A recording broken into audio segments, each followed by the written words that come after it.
விழுப்புரம் மாவட்டம் மணம்பூண்டி பகுதியில் வீட்டு வேலை செய்து வந்த பெண்ணை கத்தியால் குத்திவிட்டு தப்பிய நபரை பொதுமக்கள் பிடிக்க முயன்றபோது தன்னைத்தானே கத்தியால் குத்திக் கொண்டு தற்கொலைக்கு முயன்றார். இதுகுறித்து கூடுதல் விவரங்களோடு இணைகிறார் எமது செய்தியாளர் சந்தோஷ். வணக்கம் சந்தோஷ், உங்களிடம் இருக்கும் தகவல்களை பகிர்ந்து கொள்ளுங்க. வணக்கம் ரஞ்சித். அதாவது விழுப்புரம் மாவட்டம் மணம்புண்டி ஊராட்சிக்கு உட்பட்டது தெய்வீகன் தெரு. இந்த பகுதியில் வசிப்பவர் சத்யா.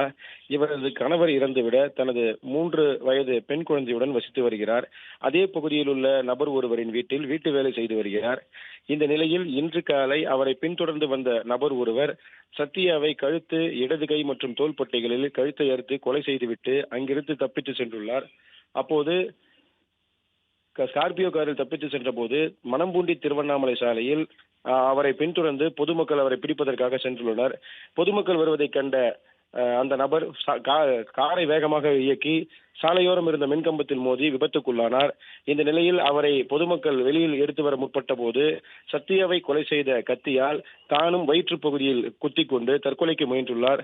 அவரை அருகில் இருந்தவர்கள் உடனடியாக அரகண்டநல்லூர் காவல் நிலையத்துக்கு தகவல் கொடுக்கப்பட்டு அதன் பின்னர் அரகண்டநல்லூர் ஆய்வாளர் ஷாகுல் அமீர் அப்பகுதிக்கு வந்து தற்கொலைக்கு முயன்ற குற்றவாளியான முருகன் என்பவரை பிடித்து அரசு மருத்துவமனையில் சிகிச்சைக்காக அனுப்பி வைத்து இந்த சம்பவம் குறித்து விசாரணை மேற்கொண்டு வருகின்றனர்.